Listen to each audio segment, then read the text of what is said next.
Hi, Donna here. So, for today's topic, I got a request to talk about the vegan's point of view on spaying and neutering animals. So, let's jump right into it. First off, we vegans are not a one size fits all, as we are a diverse group of people from all walks of life. And as such, our opinions and views are uniquely different. So, with that said, I certainly can't speak for all vegans, but I will give my point of view on the topic of spaying and neutering. So, do I think we should spay and neuter? My answer is yes. I believe we should. It's really the only way we can help control the overpopulation.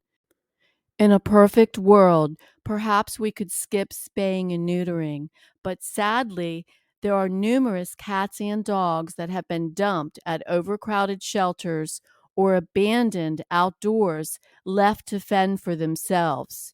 Many of these animals are euthanized or left neglected and abused on the streets. So the humane alternative is to spay or neuter. That being said, in my opinion, as I support spaying and neutering, it's important that we look at the bigger picture as to how we got to this point. And that's animal neglect. Often people will take a dog or cat into their home and months or even years later decide they don't want them anymore, as to treat them like something disposable rather than part of the family. This in turn creates bigger problems such as animal overpopulation. So I would equate this with buying a new car. After the new car smell wears off, so to speak, they trade it in for something new. Grant you, there may be legitimate reasons why someone can no longer keep an animal, such as health reasons. But oftentimes, they simply no longer want the responsibility.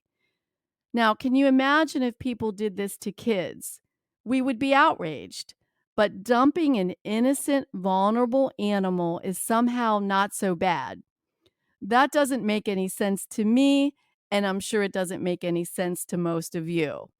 And as long as our society continues to see animals as property rather than the sentient beings that they are, we will continue to have an overpopulation of animals in need of good homes that sadly may never get that chance.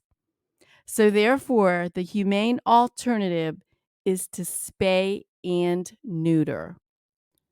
Nonetheless, I sincerely hope that one day we get to a point that animals, be it cats, dogs, or any other sentient being, will not be seen as property, that we have stricter animal protection laws, and perhaps we won't see so many needless animal deaths. In other words, we get to the root of the problem. In the meantime, as Bob Barker would say, and for those of you that don't know who Bob Barker is, he was the host of the game show The Price is Right, but more importantly, is well known for his animal activism and his support for spaying and neutering cats and dogs. Plain and simple, he's a hero for the animals, and I mean major hero. So, in his words, help control the pet population, have your pets spay or neutered. Goodbye, everybody. And don't forget to subscribe if you got something from this video. And until next time.